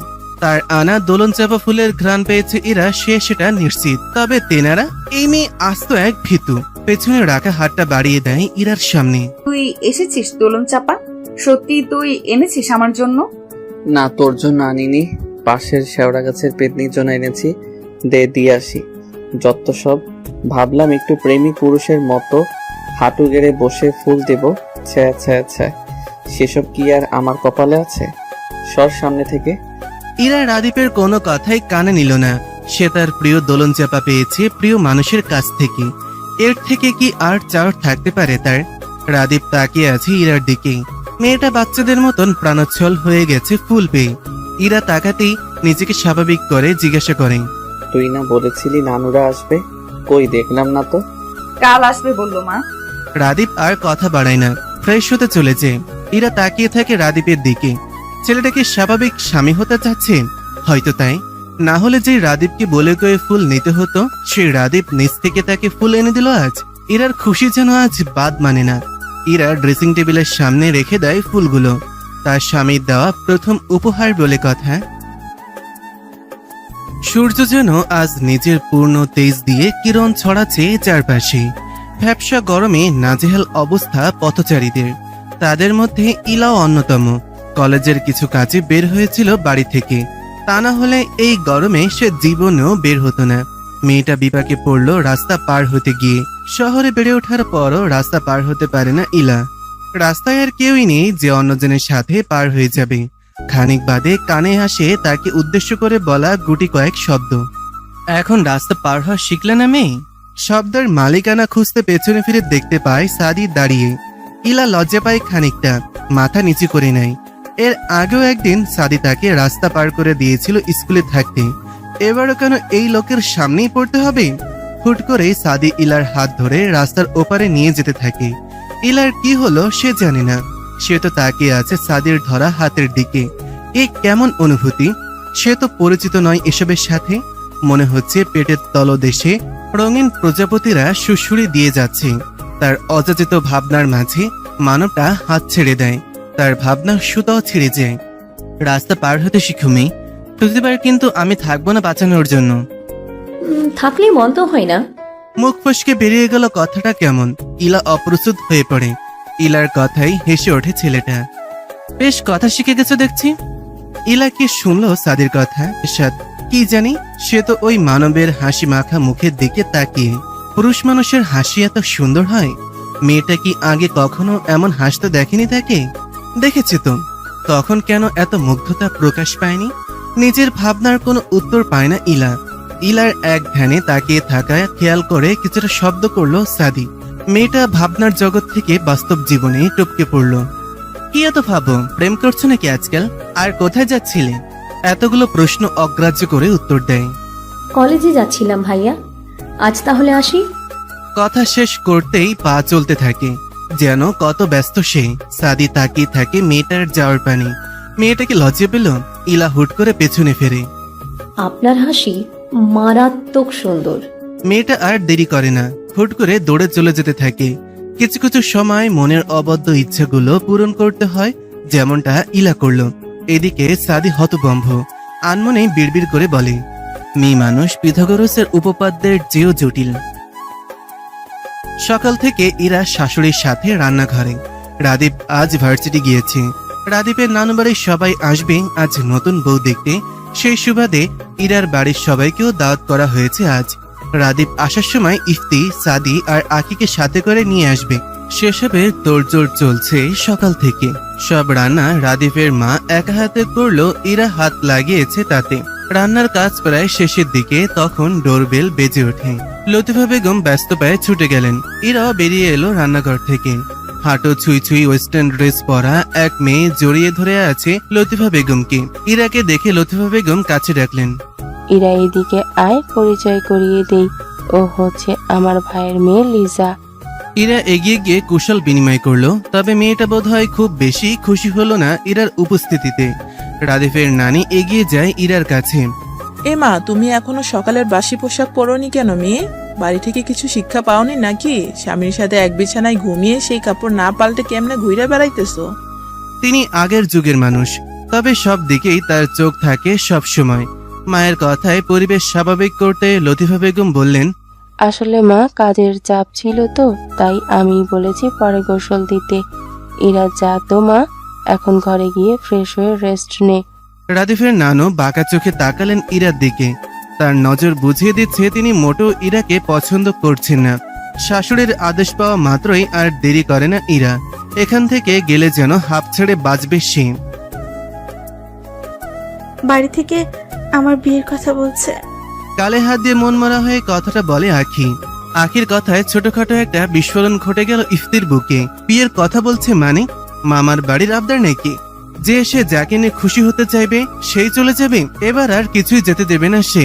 আখিকে তার লাগবেই। ওই গাধিটার ভিত্তিহীন কথাবার্তা না শুনলেই তার জীবন তো অচল হয়ে পড়বে। তবুও ইফতি চুপ করে থাকে। ইফতিকে চুপ করে থাকতে দেখে সাদি মুখ খুলে। তা মন খারাপ কেন? তুই তো সেদিন বললি বিয়ে করতে চাস। ইফতি খুব করে চাচ্ছে এবার অন্তত মেয়েটা কিছু বলুক, তারপর সে সামলে নেবে। কিন্তু মেয়েটা তার আশায় এক বালতি জল ফেলে দেয়। বিয়ে হয়ে গেলে তো তোদের সাথে আড্ডা দেওয়া হবে না। আমি যে তোদের সাথে কথা না বলে থাকতে পারবো না। এবার মুখ খুলে রাদীপ। তো তুই এক কাজ কর, আমাদের গ্রুপের কাউকে বিয়ে করে ফেল, তাহলে ইরার মতো তুইও সব সময় আড্ডা দিতে পারবি। আঁকি এবার সরু চোখে ইফতির দিকে তাকায়। আবারও ছেলেটার দৃষ্টি শীতল। হতাশ মেয়েটা, হতাশ। প্ল্যান অনুযায়ী শেষ কথাটা বলেই ফেলে। আমাকে কি বিয়ে করবে? এই সাদি, বিয়ে করবি আমায়? মুখের কথা বলতে একটু দেরি হলো, আঁখের গালে কষিয়ে চড় মারতে একটুও সময় নেয় না ইফতি। আঁখির সাথে সাথে হতভম্ব সাদি আর রাদিফও। ইফতিকে হাইপার করে সত্যি বলাতে চেয়েছিল, কিন্তু এতে হিতে বিপরীত হয়ে গেল। এক প্রকার চেঁচিয়ে ওঠে ইফতি। ছেলে খেলা পেয়েছিস? যাকে পেতে চাইবো একবার, একজনের জীবন ছেড়ে চলে যাবে? আবার আরেকজন নিজ থেকে আমার সামনে অন্যের হতে চাইবে, তোকে আমি জ্যান্ত কবর দিব শালি। চোখ মুখ ভিজে দাঁড়িয়ে আছে আখি, তবুও সে দমে যায় না। আজকে সে শুনবেই ইফতির মুখ থেকে। নিজেকে ধাতস্থ করে তুই তো তনয়কে ভালোবাসিস। হ্যাঁ হ্যাঁ বাসি, আমি তনয়াকে ভালোবাসি, কিন্তু তোকে আমার লাগবেই লাগবে, সেটা হোক তোর ইচ্ছায় কিংবা ইচ্ছার বিরুদ্ধে। কান্নার মাঝে হেসে দেয় মেয়েটা। স্থান কাল সময় না ভেবেই ঝাঁপিয়ে পড়ে ইফতির বুকে। ইফতিও টেনে নেয় বক্ষ গহব্বরে, এই গাধিকে তার লাগবেই। এদের কাণ্ড দেখে সাদি আর রাদীপ হেসে কুটি কুটি অবস্থা। দুপুরবেলা হয়, এদিকটায় শিক্ষার্থীর সংখ্যা একেবারেই নগণ্য, তাই এদের সুন্দর মুহূর্তটা নষ্ট করতে না দিয়ে অন্যদিকে এগিয়ে যায় দুই বন্ধু। তৃষ্ণার্ত দুই প্রেমিক প্রেমিকা একান্তই সময় কাটাক নিজেদের মতন করে। কাবাব মে হাড্ডি হবে কেন শুধু শুধু। লতিফা বেগমের কথা অনুযায়ী আজও শাড়ি পরেছে ইরা। রাদিফের নানি আগের দিনের মানুষ, কখন কোন ভুল ধরে ফেলেন বলা যায় না। নিজে পছন্দ করে ছেলের বউ এনেছে সে, অন্য কেউ তার খুদ ধরুক তা তিনি মোটেও চান না। শাওয়ার থেকে বেরিয়ে কানে এলো কলিং বেলের আওয়াজ, তার মানে বাড়ির সকলে চলে এসেছে। খুশিতে আত্মহারা হয়ে ছুটে যেতে চায় নিচে, কিন্তু হায় কপাল, এরার একটা বদ অভ্যাস, সে চুলের পানে ঝরায় না কখনো। চুল থেকে গড়িয়ে পানি পড়ছিল মেঝেতে, দেখতে না পেরে পিছলে পড়ে গেল মেয়েটা। ইরার ঘরের সকলেই উপস্থিত হয় মুহূর্তেই। নিজের কেমন লজ্জা লাগছে। এর মধ্যেই নানি শাশুড়ি বলে বসলো, কি মেয়ে বউ করে এনেছিস দেখ, বলেছিলাম শুনলি না আমার নাতনিটা। ভদ্রমহিলার কথা শেষ করতে দেয় না লতিফা বেগম। হয়েছে মা, নিচে যাও সবাই, আমি আসছি। একে একে সবাই নিচে চলে যায়। ইরার ভীষণ খারাপ লাগলো নানির কথাটা। মা বিশ্বাস করো, আমি বেলের আওয়াজ পেয়ে তাড়াহুড়ো করে যাচ্ছিলাম, খেয়াল করিনি এখানে পানি। শাসনের সুরে ধমকে ওঠে লতিফা বেগম। চুল দিয়ে টপ টপ করে পানি পড়ছে, মুছিস নি কেন? আজ তো অল্পতেই রক্ষা পেয়েছিস, বড় কিছু হলে তখন। ইরা চুপ থাকে, এটা তার অন্যতম একটা বদভ্যাস। ইরাকে চুপ থাকতে দেখে কাল থেকে আমি নিজে তো ট্রেনিং নেব, একদম স্ট্রিক্ট শাশুড়ি হয়ে যাব বলে দিলাম। লতিফা বেগমের কথা বলার ভঙ্গিমায় হেসে দেয় ইরার সাথে লতিফা বেগম নিজেও। রুমে প্রবেশ করে এই সুন্দর মুহূর্তের সাক্ষী হয় রাদীপ। অন্তর জুড়ে যায় কেমন শীতল স্রোত নেমে যায়। এই তো তার জীবনের দুই নারী, একজন তার মা, আরেকজন সে তো ভবিষ্যৎ বাচ্চার মা। নিজের অযাচিত ভাবনায় আনমনেই হাসে ছেলেটা। আপাতত ইরা ঘরে একা। রাদীপ একটু আগে বাইরে গিয়েছে। ইরার পড়ে যাওয়ার ব্যাপারটা নিয়ে বাড়ি মাথায় তুলে নিয়েছিল ছেলেটা। তেমন চোট না পেলেও বাড়িতে ডক্টর এনেছিল রাদীপ। সেসব ভেবেই হাসছে ইরা। রাদীপ তার প্রতি আগে থেকে যত্নশীল। ভাবনার মাঝে ইরার রুমে প্রবেশ করে লিজা, রাদীপের মামাতো বোন। ওয়েস্টার্ন ড্রেস পরা মেয়েটাকে দেখে জোরপূর্বক হাসে ইরা। মেয়েটা কেমন ক্ষিপ্ত হয়ে আছে। এই মেয়ে, এই কেন এলে আমার আর রাদিফের মাঝে? ইরা হতভম্ব। তার আর রাদীপের মাঝে বলতে কি বোঝাতে চাইছে মেয়েটা, আবার বলে ওঠে, আজ শুধুমাত্র তোমার জন্য আমি আমার রাদিফকে পেলাম না, না হলে দাদু আমাকে কথা দিয়েছিল রাদিফের সাথে আমার বিয়ে দিবে। কথা বলতে বলতে ইরার ব্যথাযুক্ত পা চেপে ধরে। কি করছেন কি? লাগছে, ছাড়ুন ছাড়ুন বলছি। চেঁচিয়ে ওঠে ইরা। মেয়েটা আরো ক্ষিপ্ত হয়ে ইরার গলা চেপে ধরে। তোকে আমি আজ মেরেই ফেলবো, তোর জন্য আমি রাদিফকে পেলাম না। মুহূর্তেই চোখ বড় বড় করে ফেলে ইরা। ঠিক সেই সময় রুমে উপস্থিত হয় রাদীপ। ঘটনা বুঝতে পেরেই দৌড়ে গিয়ে ইরাকে ছাড়িয়ে নেয়। সাথে সাথে সজোরে এক থাপ্পড় বসিয়ে দেয় লিজা নামের মেয়েটার গালে। তুমি আমাকে মারলে রাদিফ? হ্যাঁ মারলাম, কারণ তুমি নিজের মনুষ্যত্ব হারিয়েছ। তোমার সাহস কি করে হলো ওর গায়ে হাত দেবার? তোমার ওই হাত ভেঙে গুড়িয়ে দেওয়ার আগেই তুমি চলে যাও। এখনই তুমি আমার ঘর থেকে বের হও, এক্ষুনি।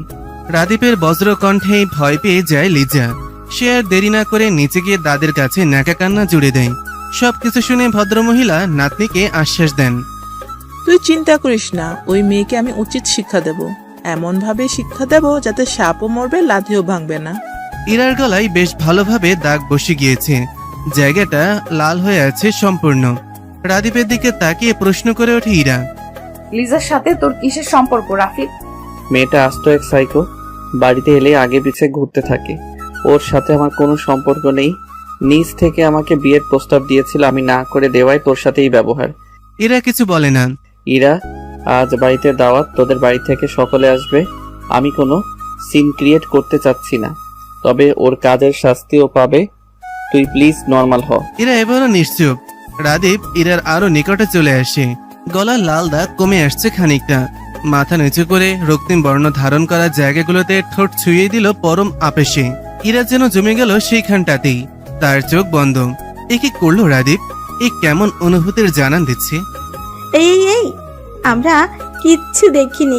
হুট করে কারো কণ্ঠ শুনে ছিটকে পড়ে দুজন দুই দিকে। ইরা তো লজ্জায় মরিমরি অবস্থা। দরজায় দাঁড়িয়ে আছে ইফতি আর আখি। ইফতি এক হাত দিয়ে আখির চোখ ধরে আছে, আরেক হাত দিয়ে নিজের মুখের উপর দিয়ে আঙ্গুল ফাঁক দিয়ে চোখ বের করে রেখেছে। হয়েছে তোদের? এবার কি চোখ খুলবো? শালা এখন আর চোখ আটকে কি করবি? যা দেখার তো দেখেই নিয়েছিস। আয় ভিতরে আয়। ভেতরে আসতে আসতে উত্তর করে ইফতি। লে হালুয়া, এখানে আমার দোষ কি? আমি কি জানি তোরা দরজা খোলা রেখে ভিতরে রঙ্গলীলা করছিস? তোরা কি চুপ করবি এবার? ইরার ধমকে অফ হয়ে যায় ছেলে দুটো। তবুও থেমে নেই তাদের মিটমিটানি হাসি। এর মাঝে ইরার বাড়ির সকলে এসে পড়ে। পায়ে ব্যথা নেই, ইরা নিচে এসেছে। মানুষ বলে ওকে না পেলে আমি মরেই যাব। কাউকে না পেয়ে আসলে কেউ মরে না। জীবন তার নিজ গতিতে এগিয়ে যায়। কেটে যায় সময়। যেমন কাটছে সাদের জীবন। সে হেঁটে যাচ্ছে, উদ্দেশ্য নেই জানা। রাদীপের সাথেই ও বাড়ি যাওয়ার কথা ছিল, তবে সে মিছে বাহানা দিয়ে পরে যাবে বলেছে। সাদের ভেতরে চলছে মন মস্তিষ্কের লড়াই। মন বলছে ইরাকে অন্য ঘরে সে দেখতে পারবে না। অপরপক্ষে মস্তিষ্ক নিজেকে এতটা স্বার্থপর হতে সায় দিচ্ছে না। এতদিনের বন্ধুত্বের সম্পর্ক তাদের।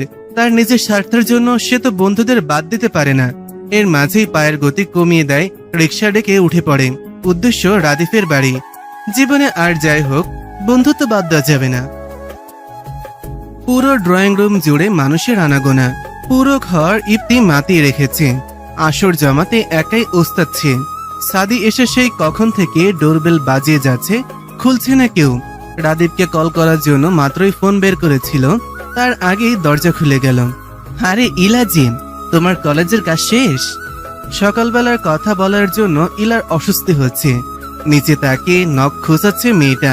খুব কষ্ট উচ্চারণ করলো, জি জি ভাইয়া। সাদি আরো কিছু বলতে যাবে, তার আগেই ইফতি হাক ডাক শুরু। এই সাদি, ওখানে কি ঢাকার জ্যাম দেখা দিয়েছে নাকি? এগোচ্ছিস না কেন হলুদ ছাড়া? ইফতির কথাই ইলা সামনে থেকে সরে যায়। সাদি খেয়াল করলো ইলা যে অস্বস্তি বোধ করছে। হয়তো সকলের জন্য, নিজের বলা কথার জন্যই। ভেতরে প্রবেশ করে সকলের সাথে কুশল বিনিময় করে সেও আড্ডায় ব্যস্ত করে ফেলে নিজেকে। মনের অবাধ্য অনুভূতিগুলো তাকে কষ্ট দিতে পারে না। দিনের সব থেকে সুন্দর সময় হয়তো দুপুরের পর থেকে সন্ধ্যা হওয়ার সময়টুকু। প্রখর রোদের তাপ কমে এসেছে। মাথার উপরে থাকা সূর্যটা হেলে পড়েছে পশ্চিমে। রোদ পড়ে যাওয়ায় বাড়ির ছোটরা সবাই মিলে ছাদে মাদুর পেতে বসেছে। বড়রা পাশে রাখা চেয়ারে বসে তাদের মতন আড্ডা দিচ্ছে। শুধু অনুপস্থিত লিজা। সেই ঘটনার পর আর ঘর থেকে বের হয়নি। এতে সব থেকে বেশি খুশি হয়েছে ইরা। মেয়েটাকে তার একটুও পছন্দ না। সবাই মিলে আলোচনা করে ঠিক করা হলো এখানে এখন ট্রুথ আর ডেয়ার খেলা হবে। ইলা গিয়ে খালি বোতল নিয়ে এলো। এবার এটা ঘোরানো হবে। প্রথমবারে বোতল গিয়ে থামে সাদির সামনে। Truth or dare? সাদি তাকায় ইফতির দিকে। ছেলেটা মিটিমিটিয়ে হাসছে। এটা সংকেত হচ্ছে ট্রুথ নেওয়া যাবে না। যে কোনো সময় ছেলেটা তাকে ফাঁসিয়ে দেবে। আমি ডেয়ার নিব, ইলা বলে ওঠে। এই আমি ডেয়ার দিব। সাদের গানের গলা দারুণ, তুই একটা গান গাতো। সকলে সাই জানালো। অনিচ্ছা থাকা সত্ত্বেও সাদি গান ধরল। কখনো আকাশ বেয়ে চুপ করে যদি নেমে আসে ভালোবাসা খুব ভরে, চোখ ভাঙা ঘুমে তুমি খুঁজো না আমায়। ইফতি তাকিয়ে আছে বন্ধুর মুখ পানে। সে মন প্রাণে চায় সাদের জীবনেও কেউ এসে ছেলেটাকে গুছিয়ে নিক। সকলের করতালের আওয়াজে ইফতির ধ্যান ভাঙে। পুরো গানটায় সাদি নিচের দিকে তাকিয়ে শেষ করেছে, কেননা কাউকে উদ্দেশ্য করে গান গাওয়ার মতন কেউ তার জীবনে নেই। সকলেই গানের জন্য সাদিকে বাহবা দিল। চুপ রইল ইলা। সাদির ফোনে মায়ের কল আসায় সে নিচে চলে যায়। ইরার মা ইয়াসমিন বেগম ছোট মেয়েকে বললেন, ইলা নিচে যা তো, নাস্তা ভেজে রেখে এসেছি আমরা, নিয়ে আয়। মায়ের আদেশ পেয়ে ইলা নিচে আসে। রান্নাঘর থেকে নিয়ে আসে ভেজে রাখা স্প্রিং রোল আর সিঙ্গাড়া। সাদি বাড়ি থেকে ফোনে কথা বলে ভেতরে আসছে দেখে হাতের বাটিগুলো ডাইনিং টেবিলের ওপর রাখে। আপনার গানের গলা অসম্ভব সুন্দর। সাদি ফোনের ওপরে চোখ রেখে হাঁটছিল বিধায় ইলাকে খেয়াল করেনি। কণ্ঠ শুনে তাকালো। মেয়ে, তোমার কাছে দেখছি আজকাল আমার সবই সুন্দর লাগছে, ব্যাপার কি বলতো? ইলা চুপসে যায়। সে তো ভাবেইনি যে এভাবে তাকে ধরে ফেলবে। ইলাকে চুপ থাকতে দেখে সাদি আবার বলে, যে রাস্তায় আসতে চাইছো সময় থাকতেই ফিরে যাও মেয়ে, না হলে। সাদির কথা সম্পূর্ণ হওয়ার আগে সেখানে রাদিফের নানি উপস্থিত হয়। তোরা কে কোথায় আছিস দেখে যা, বাড়িতে কি সর্বনাশ হলো রে। কে কোথায় আছিস দেখে যা, এই ছেলে মেয়ে দুটো কি করছে, ছি ছি ছি ছি ছি। মহিলার কথা শুনে যেন বজ্রপাত হলো ইলা আর সাদির ওপর। সে কি ইঙ্গিত দিচ্ছে? ইলা আর সে তো শুধু কথা বলছিল, তাদের মধ্যে যথেষ্ট দূরত্ব ছিল। তবে ওনার কণ্ঠ শুনে রফিকুল সাহেব, শামসুল সাহেব সহ সকলে হন্তদন্ত হয়ে নিচে নেমে আসে ছাদ থেকে। ইয়াসমিন বেগমকে দেখি রাদিফের নানি কেকিয়ে ওঠে। মেয়েকে কি শিক্ষা দিয়েছ? ছি, বোনের বাড়িতে এসে এসব করছে। নিজের মেয়েকে নিয়ে এসব কটূক্তি মোটেও সহ্য করলেন না ইলার বাবা শামসুল হক। কি করেছে আমার মেয়ে? এসব কি বলছেন আপনি? তোমাদের মেয়ে ভাতারের সাথে এখানে রঙ্গলীলা করছিল, আমি হাতে নাতে ধরেছি। এসব ভাষা শুনে সাদি আর চুপ থাকতে পারল না। কি যা তা বলছেন আপনি? আমরা এখানে দাঁড়িয়ে কথা বলছিলাম, একটা মেয়ে হয়ে অন্য একটা মেয়েকে এমন মিথ্যা অপবাদ দিতে আপনার বাচ্ছে না? লতিফা বেগম এগিয়ে যান মায়ের দিকে। মা, তুমি বোধহয় ভুল দেখছো। সাদিকে ছোট থেকে দেখছো না? ইলা আমাদের নিজের মেয়ের মতোই, ওরা কোনো খারাপ কাজ করতে পারে না। আমি চোখে কম দেখতে পারি, কিন্তু লিজা ও কি চোখে কম দেখবে? ওই তো আমাকে ডেকে নিয়ে এলো। হ্যাঁ, আমি ওদের খুব বাজে অবস্থায় দেখেছি, ভাষায় প্রকাশ করার মতো না। নিচের দিকে তাকিয়ে শুধু অশ্রু ফেলছে ইলা। এবার আরো ডুকরে কেঁদে উঠল। নিজেকে নিয়ে এইসবও শুনতে হচ্ছে তাকে। এতক্ষণ চুপ থাকলো, এবার ইয়াসমিন বেগম গিয়ে মেয়ের গালে চড় মারতে লাগলেন এলোপাথাড়ি। আন্টি, কি করছেন কি? ওর কোনো দোষ নেই, আপনারা ভুল বুঝছেন। ইয়াসমিন বেগম তবুও থেমেনি, নিজেও কাঁদছেন তবুও থামছেন না। শামসুল হক এগিয়ে গিয়ে ছাড়িয়ে নিলেন। পাগল হয়ে গেলে তুমি? নিজের মেয়ের প্রতি বিশ্বাস পাচ্ছ না? আমার মেয়ে এমন কোনো কাজ করতে পারে না।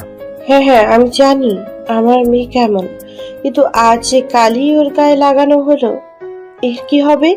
বুঝতে পারছো কিছু তুমি? এবার মৌন থাকে শামসুল হক। তার আদরের মেয়ে কখনো এসব কাজ করতে পারে না। সাদের মাথা কাজ করছে না। এসব কি হচ্ছে? মহিলা কেন মিথ্যা বলে মেয়েটার জীবন জটিল করে দিচ্ছেন? আমি এই বাড়িতে থাকতে এই অপকর্ম সহ্য করব না, কিছুতেই না। ইয়াসমিন বেগম এগিয়ে গেল সাদের কাছে। বাবা, আমার মেয়েটাকে বিয়ে করবে? ইরা বোনকে ধরে রেখেছে। মেয়েটার দু চোখ ফুলিয়ে ফেলেছে। আপু, এই আপু, বিশ্বাস কর আমি কিছু করিনি। ইরা বোনকে আশ্বস্ত করতে কিছু বলতে যাবে, তার আগেই কানে আসে মায়ের কথা। মা, বলছোটা কি? ওরা নির্দোষ। রাদীপ বুঝে উঠছে না আসলে কি হচ্ছে। তার মধ্যেই ইরার মায়ের এ কথায়, মা, আমার বন্ধু এমন কিছু করতে পারে না, আপনি বিশ্বাস করুন। বিশ্বাস করি বাবা, আমি আমার মেয়েকেও বিশ্বাস করি। আমি জানি আমার মেয়ে কখনো খারাপ কিছু করবে না, কিন্তু আজ ঘর ভর্তি মানুষের সামনে আমার মেয়েকে মিথ্যে অপবাদ দেওয়া হয়েছে। এক কান দুই কান হতে হতে একসময় সবাই জেনে যাবে। আমার মেয়ে ভেঙে পড়বে যদি উল্টাপাল্টা কিছু করে বসে। আমি সহ্য করতে পারবো না বাবা। ইয়াসমিন বেগমের কথায় ঘর জুড়ে নীরবতা ছেয়ে যায়। সাদি ভেবে পাচ্ছে না এই মুহূর্তে তার কি করা উচিত। শামসুল হক চুপ করে আছেন, তার মানে এতে ওনার সম্মতি রয়েছে। এক কোণে দাঁড়িয়ে আছে লিজা আর তার দাদি। তাদের দুজনের মুখে হাসি যেন উপচে পড়ছে। লিজা যখন সাদি আর ইলাকে একসাথে কথা বলতে দেখেছিল, তখন সে তার দাদিকে এই বুদ্ধি দিয়েছিল। দাদিও রাজি হয়ে যায়, খুব অপদস্থ করতে পারবে ইরার পরিবারকে। তাদের এই জঘন্য ষড়যন্ত্রের শিকার সাদি আর ইলা। রাদীপ এগিয়ে যায় বন্ধুর দিকে। আমরা সবাই তোদের বিশ্বাস করি, এবার সিদ্ধান্ত তোর নিজের। সাদি তাকায় ইলার দিকে। মেয়েটা কেমন জড়সড় হয়ে দাঁড়িয়ে আছে। হেসকি দেওয়ার দরুন নাকের পাটা ফুলে উঠছে বরংবার। আজ তার জন্য এই মেয়েটাকে ভোগান্তিতে পড়তে হয়েছে। আমি ইলাকে বিয়ে করতে রাজি, আপনারা ব্যবস্থা করুন বলে আর দেরি না করে বেরিয়ে যায় ঘর থেকে। ইলা বোনকে ধরে ডুকরে ওঠে। তার জন্য এই মানুষটার জীবনে আজ এই দিন এলো। ইলাকে তৈরি করাতে ইরার ঘরে নিয়ে গিয়েছে। সেখানে উপস্থিত লতিফা বেগম আর ইয়াসমিন বেগমও। এখনো নীরবে অশ্রু ফেলছেন ইয়াসমিন বেগম। কি হয়ে গেল তার মেয়ের জীবনে? লতিফা বেগম এগিয়ে যায় ইলার দিকে। মেয়েটা কেমন বসে বসেই ঝিমুচ্ছে। ইলামা, আমাকে ক্ষমা করে দে। আমার বাড়িতে এসে তোকে অপদস্থ হতে হলো। আমি জানি তোরা নির্দোষ। লতিফা বেগমকে জড়িয়ে আরো কেঁদে দেয় মেয়েটা। ইরা সামলে নেয় বোনকে। সাদের মতো ছেলে হাজার খুঁজলেও দুটো পাবে না কেউ। তুমি সুখী হবে ইলা, চিন্তা করো না। পাশ থেকে কথাটা বলে আখি। আখির কথায় সায় জানায় ইরা নিজেও। আমার বোনের কপাল ভালো, তাই ওর ভাগ্যে সাদের মতো সুপুরুষ জুটেছে। এবার কান্না থামাতো, শাড়ি পরাবো তোকে। ইলা কান্না ভেজে চোখ নিয়ে তাকায় মায়ের দিকে।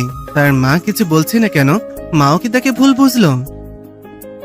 সন্ধ্যার পর ড্রয়িং রুমে নিয়ে বসানো হয়েছে ইলাকে। তার ঠিক পাশেই সাদি। সাদি এখনো ট্রমা থেকে বের হতে পারেনি। কি হয়ে গেল তাদের সাথে? পর্যাপ্ত দূরত্ব বজায় রেখে কথা বলছিল তারা, তবুও এই হেনস্থার শিকার হতে হলো। বিয়েতে রাজি হয়েছে একমাত্র ইলার কথা ভেবেই। মেয়েটা তো এখনো ছোট।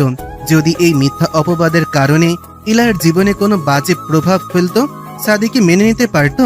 এসব ভেবেই বিয়েতে রাজি হওয়া। সাদির বাসায় তার মা ছাড়া আর কেউই নেই। সে তো তার মাকে জানিয়েছে যে বউ নিয়ে বাড়ি যাবে। ভদ্রমহিলা আর কোনো কথা জিজ্ঞাসা করেনি। ছেলের সুখেই তার সুখ। মুহূর্তেই কাজী সাহেবকে নিয়ে আসা হয়।